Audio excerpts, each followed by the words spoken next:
All right, we are live. Hello, happy live streaming folks. We are going to get started here in un momentado. You can see a very doped up Ben Remington. Hi. Hi. No, this is rough.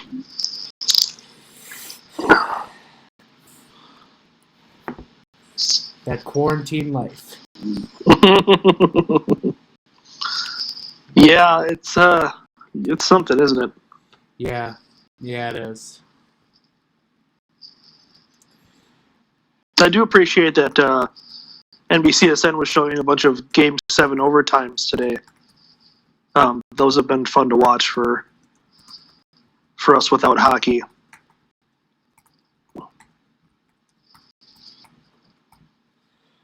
All right, we are ready to go. If you are. Mm-hmm. All right. 3, 2, 1. Welcome to the Giles and the Goalie podcast. I am your host, Giles Farrell. In quarantine, across the way in quarantine and very doped up is Ben Remington. Hello. If you're watching us via our live stream, you can just see Ben is in a state right now. There's no other way to say it. Battling an illness, not coronavirus though. That's important to note. I do not have coronavirus. Yeah, we want to reassure everyone. But I have something else that sucks. So. Right.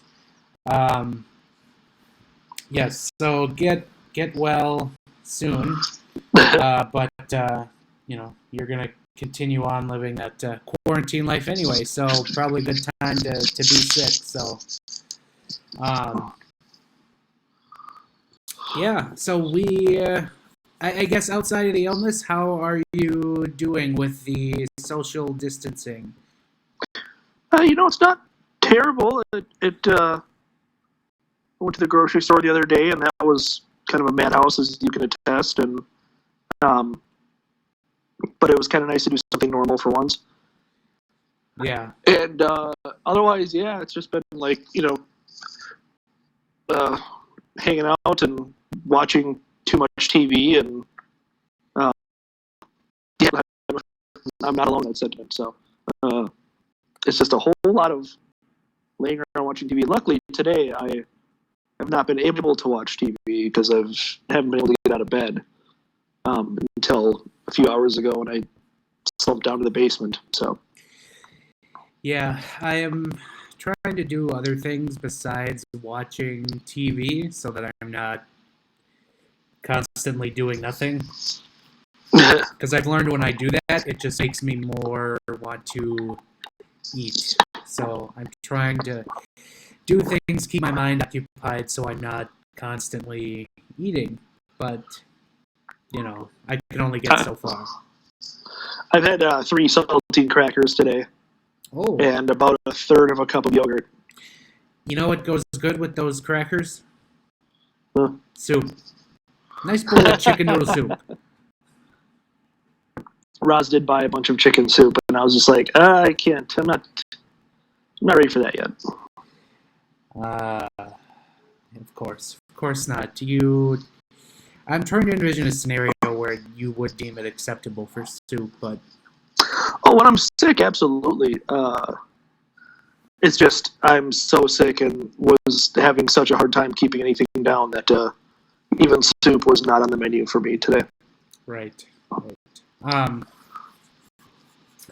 Yeah, just trying to keep some kind of normalcy going here, even though we're really not going outside of going to the grocery store for essential home items. But yeah, it's been another week to say the least. Having to postpone a wedding is not enviable. So that's been on my plate. And yeah. I think the only worthwhile thing I did last week was I grilled. which... Yeah, I actually grilled last night too. This illness that I'm dealing with didn't catch on until about midnight, which was super fun. But before that, I did get a chance to grill for the first time this year, which was kind of nice. Yeah. What did you grill? Pork chops, actually. I had that's right. a wonderful marinade from Eldon Brown that was a coffee and molasses marinade that you kind of cook down and make a sauce out of, and you grill the pork chops after they've marinated, and it's fantastic. Yeah. Another lousy sports announcement today, as we saw the Olympics were postponed. The 2020 Summer Olympics were called, and I'm still just a child of 6 when I see that the IOC has a member named Dick Pound who always makes the social media rounds. Yeah, that's something. Not surprising, obviously, and the scope of the Olympics. I think there's a lot of folks today that was like, "Oh, there's no way the NHL is being played anything at all," and I don't, some national folks and some Olympic folks that know how it goes down, kind of didn't agree so much. They were like, well, I mean, the Olympics are literally every country flying to one place, and that is probably the worst idea you can think of right now, even though it is only 5 months away. Right. So this isn't necessarily a death blow for the NHL season. I still think it's possible we see some kind of NHL playoffs. Maybe just a truncated version of it. But it depends on who you ask. There's some folks that think that we're going to be going through this for a year for some reason, even though China was kind of over it in 4 months. And there's some folks that think that this isn't a thing still, obviously, and they're out partying on the beach like a bunch of idiots. So it's really tough to kind of make heads and tails of things right now. Right. Yeah, I don't know. Yeah, we can sit here and talk about this till we're blue in the face, or we get it even.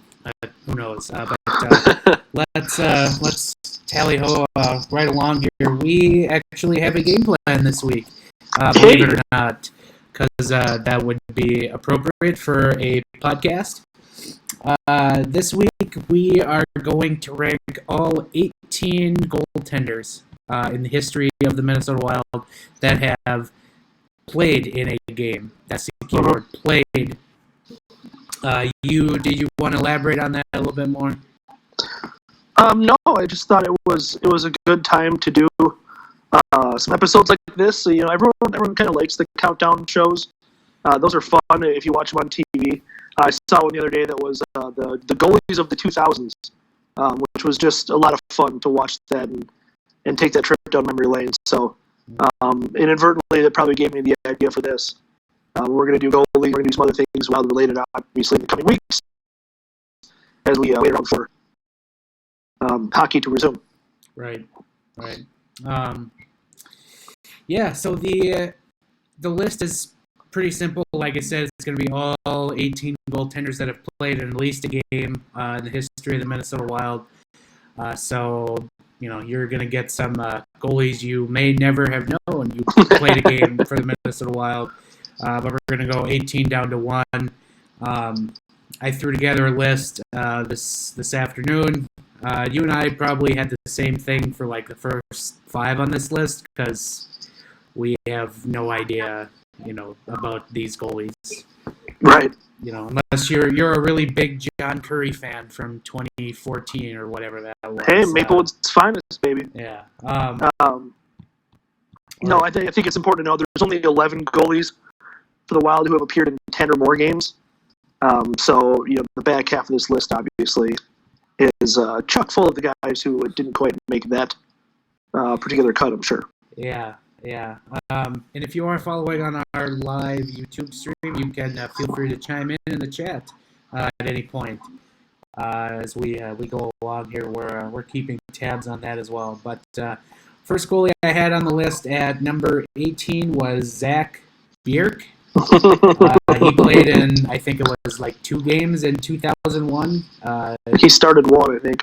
Yeah, or maybe it was just one game. It was a god awful save percentage. I think it was somewhere in the 700, but Mhm. yeah, he was never seen from again after Right. that. So I don't know if it was him or the next guy that I'm sure is on the list. Um, this was during the Rollison Fernandez days, where one of them was hurt. I believe it was Rollison was hurt, and Fernandez had a kid, I want to say. And it was either Bjerk or the next guy I'm sure you have on the list that came in, made one spot start, got absolutely just pumped, and was never seen again, basically. yeah, that I'm guessing that would be Dieter Kochin. Sure. Played in one game for the Minnesota Wild in the 2002-03 season. He allowed 5 goals in a loss that year. In case you're wondering about that, so yeah, I remember it vividly for some reason because I remember hearing about the situation, and then the headline the next day for the sports section. I forget if it was the press or the strip, but it said net loss, and I was like, "Jeez!" Like, they did not mince words when basically saying like, "Yeah, the Wild got their ass kicked because this jabroni was playing goalie for him." Like it was not hidden. So this was a 5-1 loss to the Edmonton Oilers. Okay, that was the one where Manny, I believe, had a child, if I'm not mistaken. It very well could be, but 2 goals from Jason Chimera for the Oilers in this game. Sean Horkoff had a goal as well. Jim Dowd with the lone Minnesota Wild marker. Good old Jimmy Dowd. Yeah.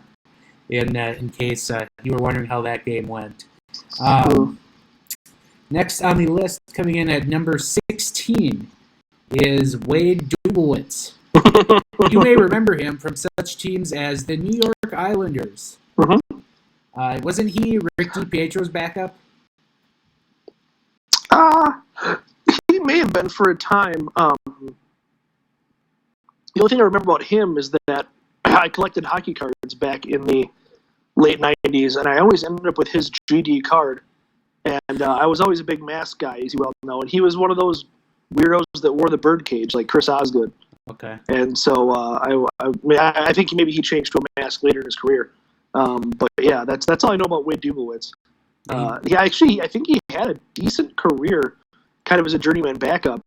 And I believe when he landed with the Wild, I think that was just about it for him. Yeah, he was with the Islanders in parts of 4 seasons. He only played 37 games for them.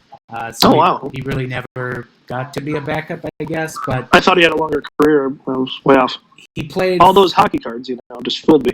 He had 3 games with the Wild, 1 start, and .853 save percentage, 1-1-1. That was the first season, wasn't it? That was his last year. No, the first season for the Wild. Sorry. No, that was 2009-10. Oh wow! Okay, well, I was way off. That was the Jose Theodore season. Makes sense. Right? Mm-hmm. I think so. I'm looking. No, it was. That was not actually. That was the next year. It was Backstrom, Harding, and then Hudobin, who we'll come to in a little bit, and then Wade Dublowitz had a couple of appearances. So that was. I'm not sure what was going on there. I can't remember that far back. Yeah. That was also in the Todd Richards days. So. Try to forget. Yeah, you do. Number 15 on our list is Derek Gustafsson. Derek Gustafsson. If you remember him, because I do not, he played in a handful of games with the Minnesota Wild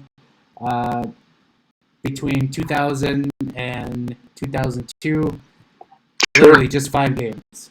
Only all mop-up relief appearances. 904 save percentage in those 5 relief efforts.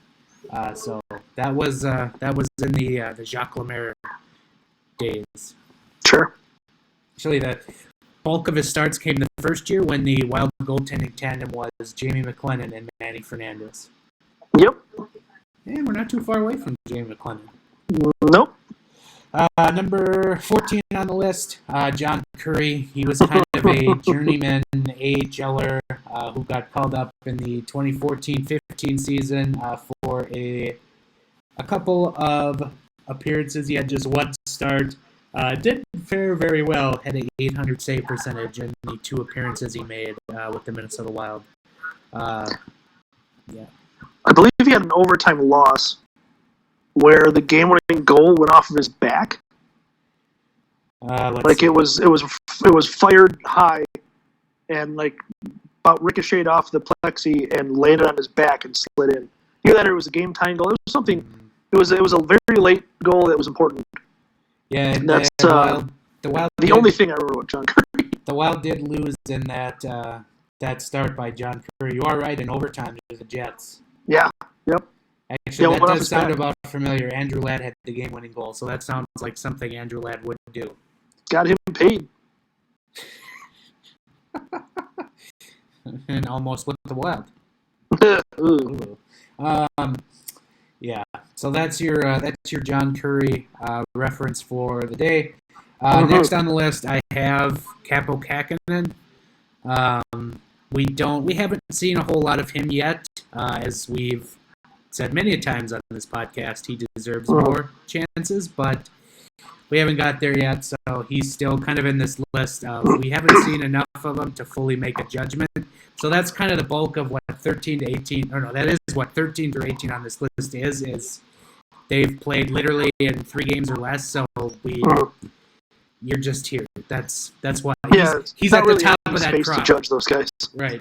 At least with Kakkonen, at least he's got some potential of doing something more. The rest of the guys were very much journeymen and AHLers that you never really had a whole lot of hope for. But at least Kakkonen is a guy who was like, well, he could be something.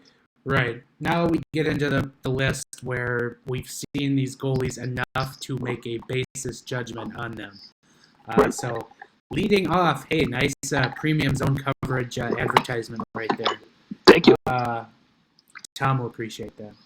Mm-hmm. Next, so at number 12 on our list is Jamie McLennan, who was the Wild's first pick in the expansion draft in 2000 in the goaltender category. Oh, yeah. That's back when they split it up by position. Right. Yeah. Because they started Sean O'Donnell was the first one. I thought they started with goalies. I could be wrong, but they may have. I don't remember that far back. I don't remember the process that well. I just remember Sean O'Donnell being like the guy, and then the trading.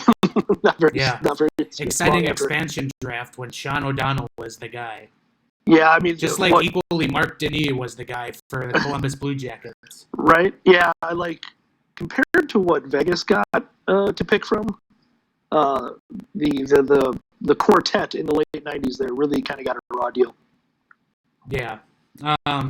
Jamie McLennan was not good at all. He's now obviously an analyst on, I believe it's TSN.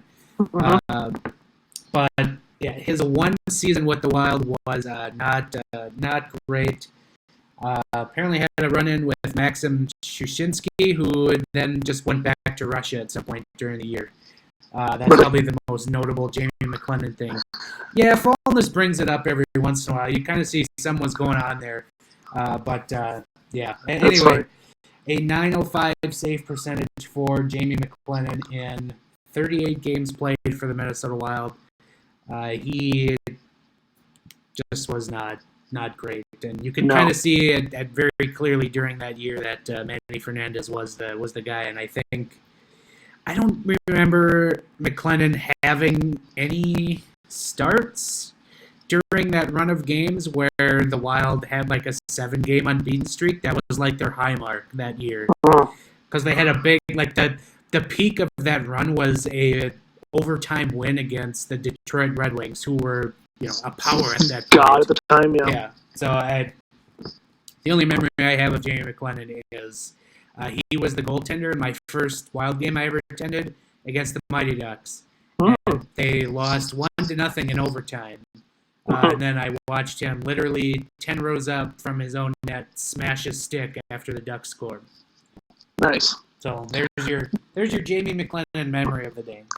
the thing I remember about him is that I did an article for Wild Extra a couple years ago, kind of breaking down all the wild goalie masks in history. And he was on the worst list because he had a mask that very prominently featured the band Kiss. Okay. Which is just one of the worst things, I think, that you could do to a goalie mask. Yeah. I guess there has been worse things. But You can really go bad, but true, fair. All right, we've spent way too much time on Jamie McLennan. Next on the list is Matt Hackett, number 11. He had just a kind of a handful, or a couple handfuls, I should say, of starts with the Minnesota Wild. Was kind of their prized goaltending prospect when the team was on the rise in 2012, 2013, but was traded to the Buffalo Sabres for Jason Pominville. Was part of that package that went back. So in 8 starts and 13 appearances, Matt Hackett had a .914 save percentage, which wasn't bad, and it just kind of fell apart for him when he went to Buffalo. I think he had some kind of weird injuries kind of going on when he left the Wild, but he wasn't bad, but you still kind of had that what could have been kind of thing with him. So he falls in here at number 11 on our list. Yeah, and I think the only worthwhile contribution he made to the team was getting Jason Pominville. Right. Who's lighting it up in beer league now? I saw that. That's pretty funny. Yeah. So next on our list is our favorite lightning rod on this podcast, South St. Paul's own Al Stalock. Like we've talked about, credit where credit's due.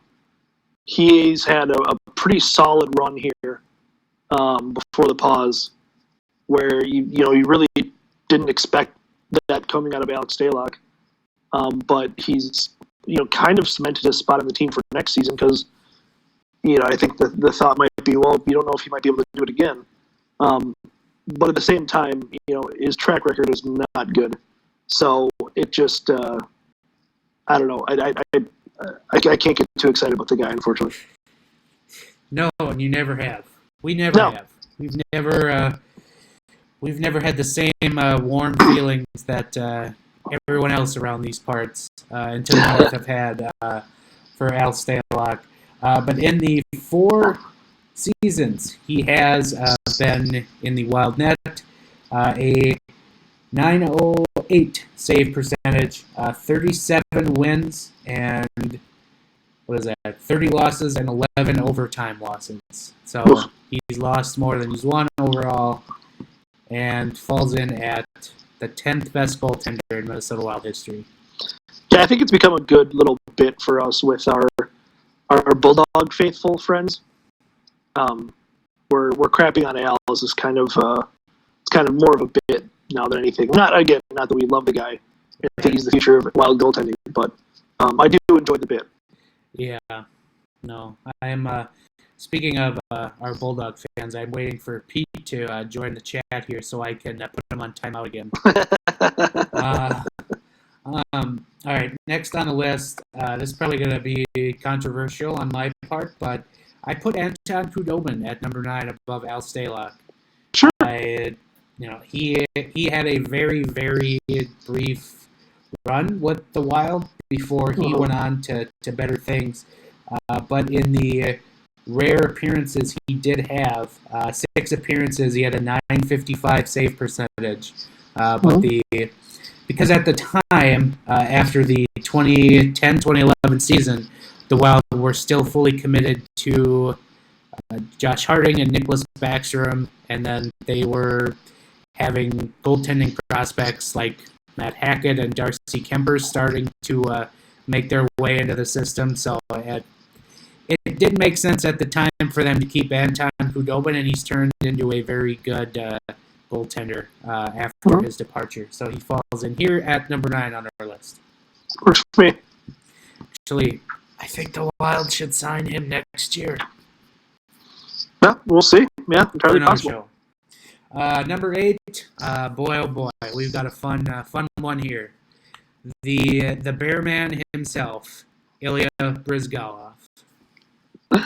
Down at number 8, Giles. Oh, come on. I had him higher. Who did you have him above? I don't remember, but I had him higher. I love Briz. I know. I felt bad that he only came in at number 8, but This is a sample size, obviously. right. But most notably, winner of Game 7 against Colorado, making a whopping 1 save in replace of Darcy Kemper. Yeah. But Briz had a very limited run with the Wild that year. I believe he was traded for, like, at the deadline or something. Yeah. Yep. 12 appearances and a 911 save percentage. He won 7 out of 11 games he played in. 7 out of 11 his starts. So not bad at all. Yeah, and so I was looking around at the lovely Hockey Reference goalie register for the Minnesota Wild, which is where you can find all of these names and kind of sort them as you see fit. But in fact, as long as we were talking about goalies with more than 10 games, Briz for Wild goalies with more than 10 games is the all-time leader for the Wild in goals against average. Excellent. That is 212 for those wondering at home. What a guy. And he was the subject of our favorite story ever shared on this podcast by Chad Graff, who probably gave us the best podcast we've ever had. Probably. Way back, I think it was like episode 89 or something. So if you're listening, you want to go back and listen to a fun story, go back and listen to that podcast with Chad, because that was terrific. Yep. Number 7 on my list is Darcy Kemper. He was like Matt Hackett, a prized goaltending prospect that the Wild had. Obviously, they could only go with one, so they chose Darcy Kemper. It looked like they made the right choice when he was their savior in the 2013-2014 season, getting them into the playoffs after starting pretty much down the stretch. But then he had the concussion in Game 7, so he had to be pulled. And really never was the same again after that for the Wild. He just could never get it going again, and the Wild ended up letting him go after the 2017 season, and he's gone on to do pretty well for himself in Arizona, having a terrific year, actually. But as far as Minnesota Wild goaltending related goes, Darcy Kemper is number 7 on my list. Yeah, I'm with you on him. It's tough not to rank him higher because of the success he had afterwards, kind of like Khudobin, who's turned out to be all right.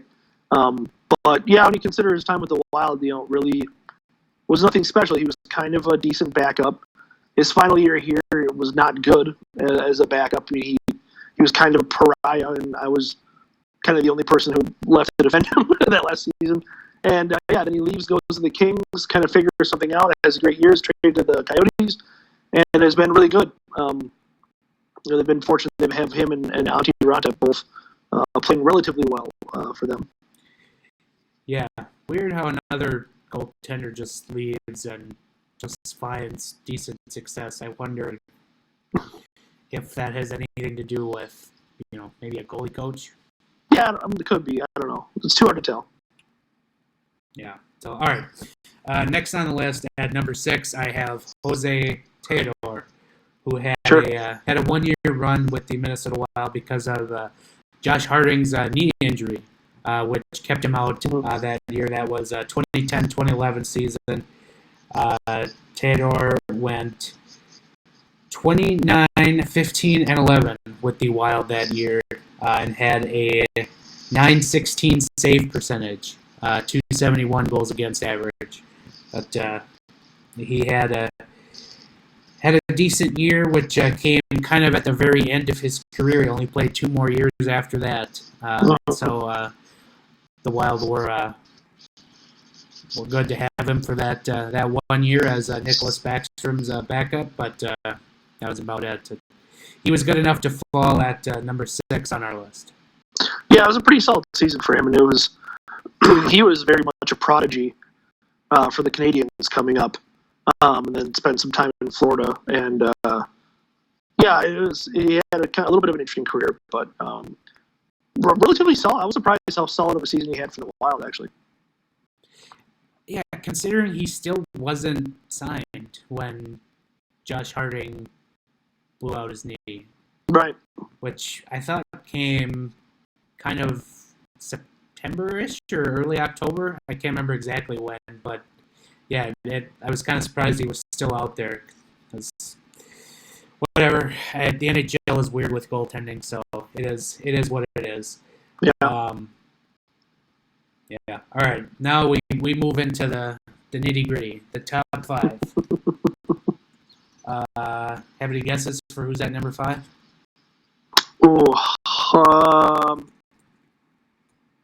I'm gonna go with. I'll go with Harding. Wrong. At 5. Manny? I put Manny Fernandez at number 5. Okay. And basically, to me, like 2 through 5 on this list are very interchangeable. Really? Okay, maybe 3 through 5. And even 2 I was kind of like iffy on, but like 3 through 5 for me were kind of interchangeable. But yeah, I have Manny Fernandez at number 5. Obviously, he was one of the original Minnesota Wild players. Played 6 seasons with the Minnesota Wild, 113 wins and a .914 save percentage, which the 113 wins, by my math, is 3rd best in team history. And obviously he was one of my favorite original players. Obviously, he was a much better goaltender, as we pointed out, than Jamie McLennan in that first year. I always liked his mask. He seemingly did as much as he could with the Wild Bear head logo into a mask, and made it a good look. Wasn't really thought of much of after leaving Dallas coming here, but he turned into having a decent career here in the Jacques Lemaire system before he was moved out. I believe he went to Boston after. Yep. Yeah, he went to Boston for just basically a cup of coffee before his career ended, as the Wild moved on with Nicholas Backstrom after Fernandez left in 2007. But yeah, Manny Fernandez, number 5. I think I may have had Manny a notch higher, just because his playoff contributions were great. Right. I think he was like a .920 or something, or .929 or something save percentage in the playoffs. He really, that 2003 run, that was really fantastic. Yeah, that you are correct. Manny Fernandez had a .929 save percentage in the 2003 playoff run, on which him and Dwayne Rollison still split time. I remember, I think it went something like the Wild started the series with Colorado and Rollison, and then they lost 3 out of the first 4. Then they switched to Fernandez, won the next 3. And then they started the next series with Fernandez, and I think it was like they lost like 2 out of the first 3, then replaced with Rollison, and they went on to win the series. And then somewhere Manny came back in the conference final against Anaheim, even though you could have had George Vezina in goal, and it wouldn't have made a difference because the Wild scored a whopping 1 goal in 4 games. So embarrassing.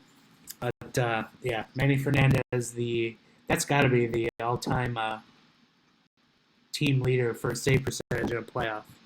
Yeah, unfortunately, Hockey Reference didn't have the same chart for that as they had for a regular season. Right. But I do believe that he would be the leader. Yeah. Yeah. All right. Next on our list, at number 4, I have Josh Harding. Sure. We've talked about him many times on this podcast, and we're both in agreement that we think he's the most talented goaltender the Wild have ever had. Yep. Out of the 18 that have suited up in a game for them, it just an incredible wealth of goaltending talent that we never really got to see. We got a very brief glimpse of it that 2013-14 year when he was literally the clubhouse leader for the Vesna after like December, and then because of his MS, he basically had to shut it down, and he was never seen from again. Right. Which is just unfortunate because, again, he was a tremendous talent.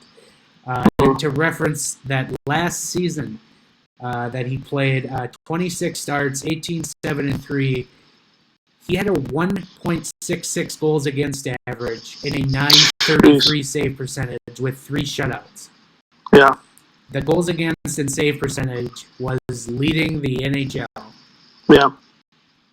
Yeah, it's really too bad. It's always kind of been what might have been with Harding had he not, various injuries and obviously the MS diagnosis were pretty huge, kind of derailing his career. But yeah, he was one of my favorites. It's probably a decent reason why I'm not a huge Backstrom fan, is because I was such a big Harding fan. I thought that he was the goalie that could go out there and kind of stand on his head and steal you some games. And he did, just, like we said, kind of a small-ish sample size relatively to the rest of these guys.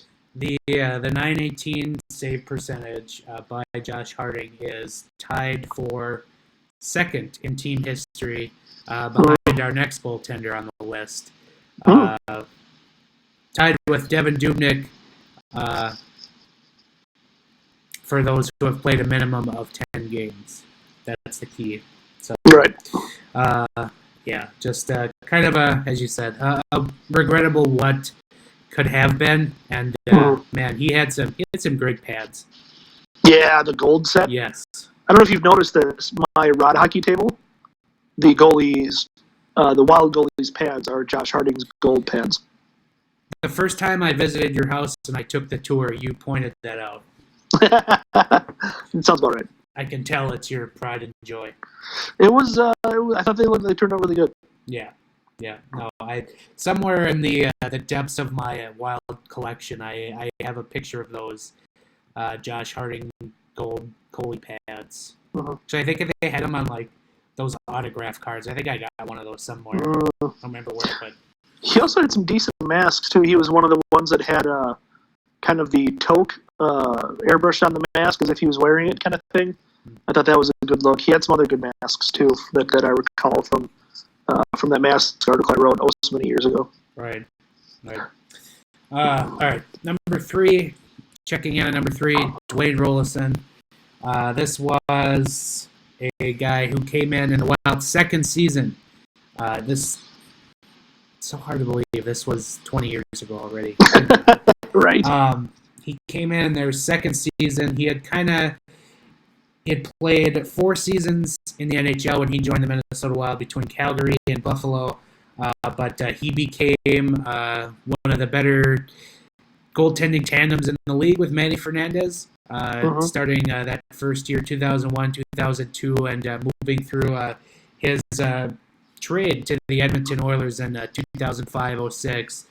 But was really one of the best goalies they've had. As we said before, a team or franchise best 919 save percentage, which if you've played more than 10 games for the Minnesota Wild, that is the best in the history of this team. And as we saw a tremendous talent who went on to Edmonton and carried them to a Stanley Cup final only to get hurt, and Edmonton lost. Yep. Womp womp. And I think he had a decent little run there with Tampa Bay too.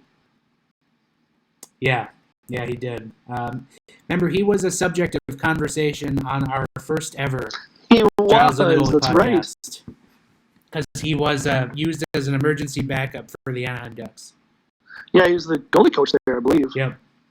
Yeah, and he was suited up, which I found it weird that I know that it's commonly an employee of the team, but like Zamboni driver or like, Don Beaupre's kid, that's much more believable. Oh yeah, we're just going to throw a goalie coach in there. Like, he was the goalie in the NHL, why not? Yeah. And also worth noting, Dwayne Rollison was one of the Wild's All-Star Game representatives when they hosted in 2004. And rightfully so. He had an insane .933 save percentage that year. Wow. In 48 starts. So, which weird how the Wild had better goaltending results when they had two good goaltenders and who could share the time. Yeah, with him, I was honestly surprised when I looked at the stats how short his tenure here was. It was only 4 seasons, and that was really surprising to me. I swear it was longer than that. It felt like he was here for a decade. Yeah. Also, I just realized we're matching. Yeah. I didn't know that till now. we didn't coordinate this. We're wearing matching Gopher shirts. Yeah, no. I swear we didn't. I'm just trying to survive. Yeah, literally. At least you figured to go out wearing a Gopher hoodie. Right. All right. Number 2 on the list is Nicholas Backstrom, who had carved out a pretty decent career with the Minnesota Wild.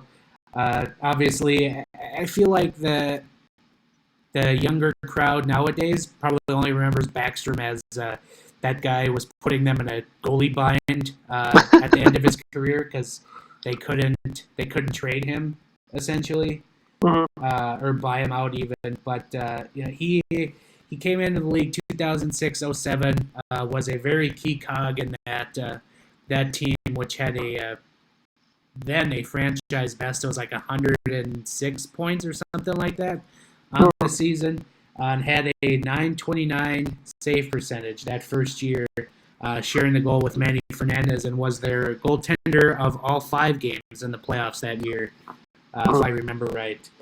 But he is the franchise leader in wins with 194. Was basically their workhorse from 2007-08 through 2012, 2013 season. About that, yeah. And then that's when injuries kind of ran up with him. But leads the team in losses with 142. Leads with saves, is only sixth in save percentage. But also is... You don't say. Yeah. Not very high up on goals against average either. But I have him here at number 2 because he basically was... I felt he was good enough in the Todd Richard years that basically kept the Wild from full-on, imploding. Yeah, I would agree. Because those teams were just bad. But Nicholas Backstrom was, average to slightly above league average at that time, if memory recalls. So they basically couldn't score, but they were getting good enough goaltending to where they were not getting high enough draft picks. But yeah, you and I differ greatly on Backstrom. I've never been a big fan of his, and I think there is something to be said for longevity. He obviously had an incredible run here with the Wild. I just never really thought of him as an above-average goaltender. I always thought he was very average. And, even when he was a slightly above average for a spell there, he was remarkably consistent. And he was a guy who I always felt would, let up 2 goals every game, but that was it. He never really got shelled. But he never really stood on his head either. I think that's what I didn't like about him, because Harding, as we mentioned, was a guy that very much could do that. Harding was a guy that could... was really dynamic as a goaltender, and again, I was a big fan of him. So that was always kind of my thing with Backstrom. That, and they had a really good chance to trade him. I forget what year it was, but his contract was expiring, and I think they could have gotten a king's ransom for him, and they didn't. And then we kind of know how that contract turned out. So right. So basically,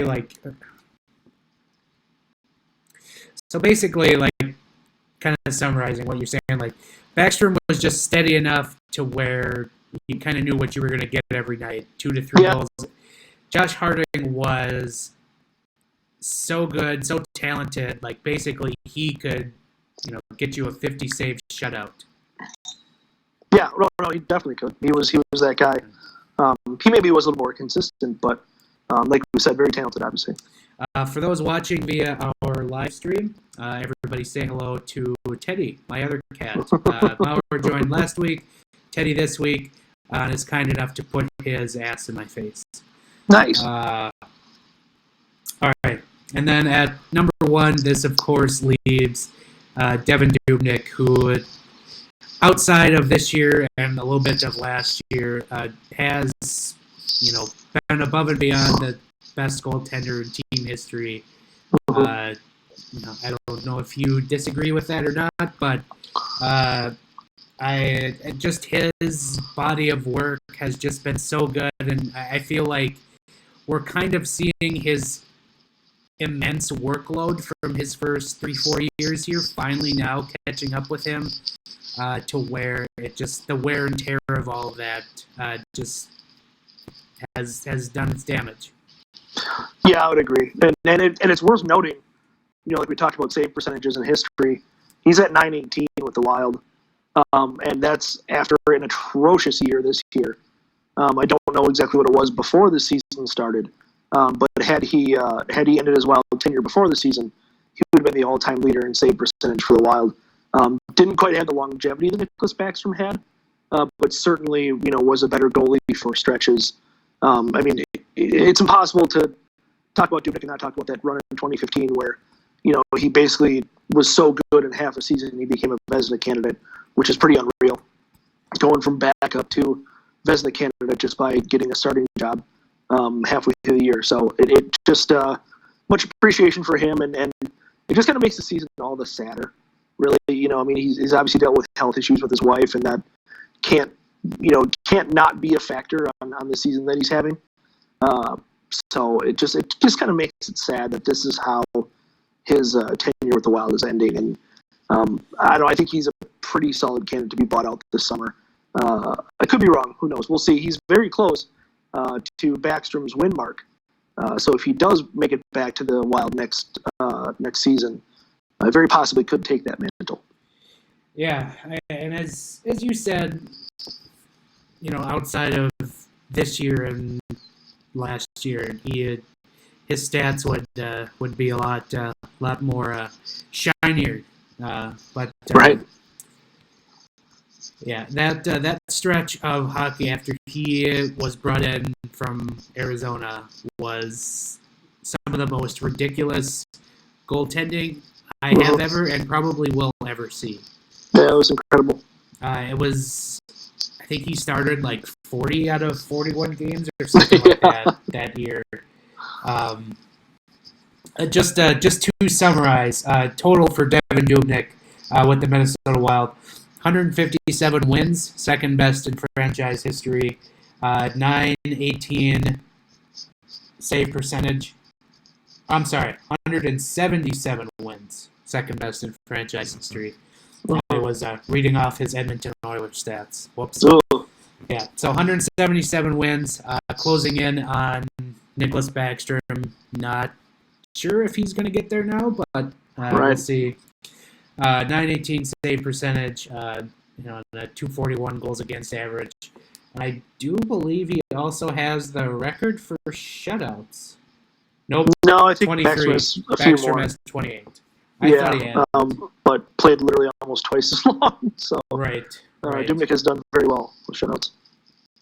Yeah. So I'm trying to appreciate more out of that stretch from 2014-15 when he was acquired. 39 starts, 27-9-2, 178 goals against average, and a 936 save percentage with 5 shutouts. That's crazy. He won the Masterton Trophy that year and finished third in the Vezina Trophy voting, and was fourth in the Hart voting. I don't think I remember that. Fourth. Wow. So he was just a stone's throw from being on the podium for the Hart Trophy. Wow. Which just an incredible year, and I don't know. At some point, probably when he is done with the Wild, we'll have some kind of an appreciation post of that run, because again, that is a stretch of hockey you'll never see again.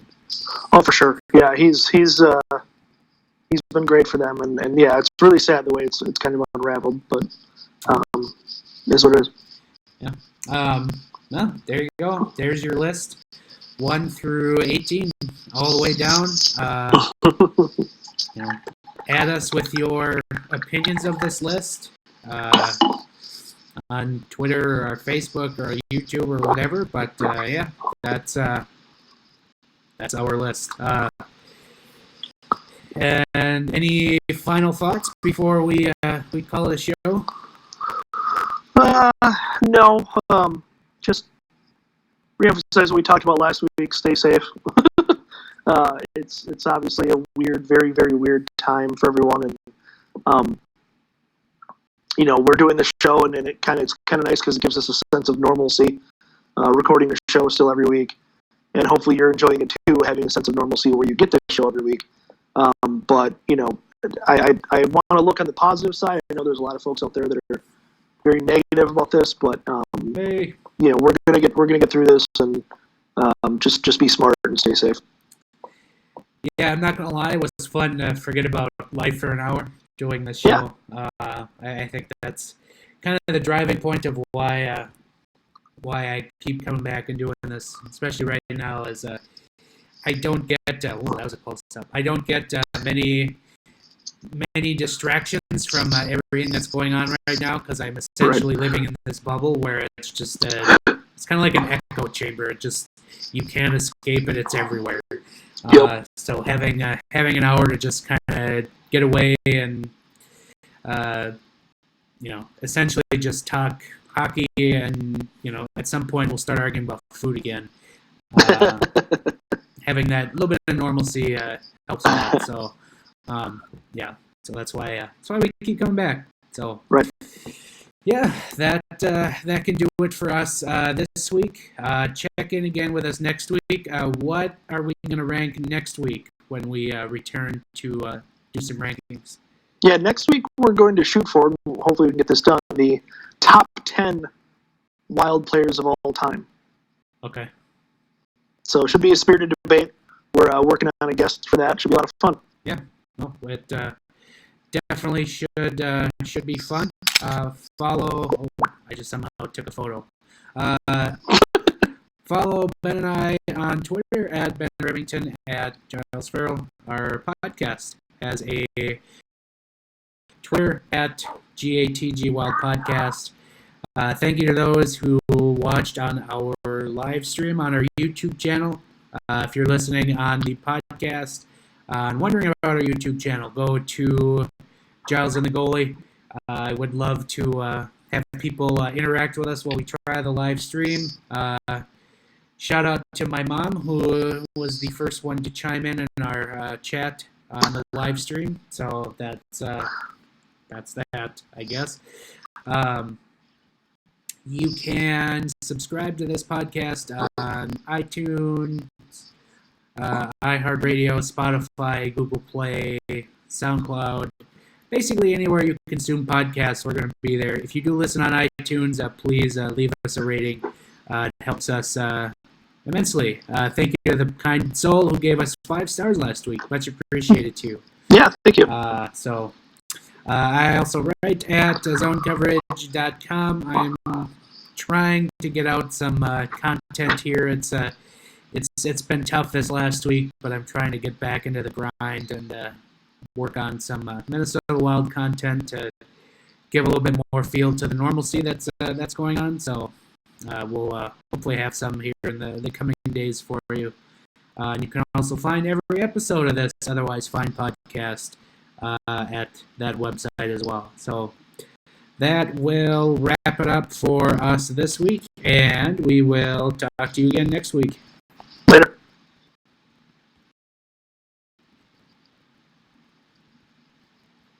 And we're out. Thanks, everyone, for watching on the live stream. Bye.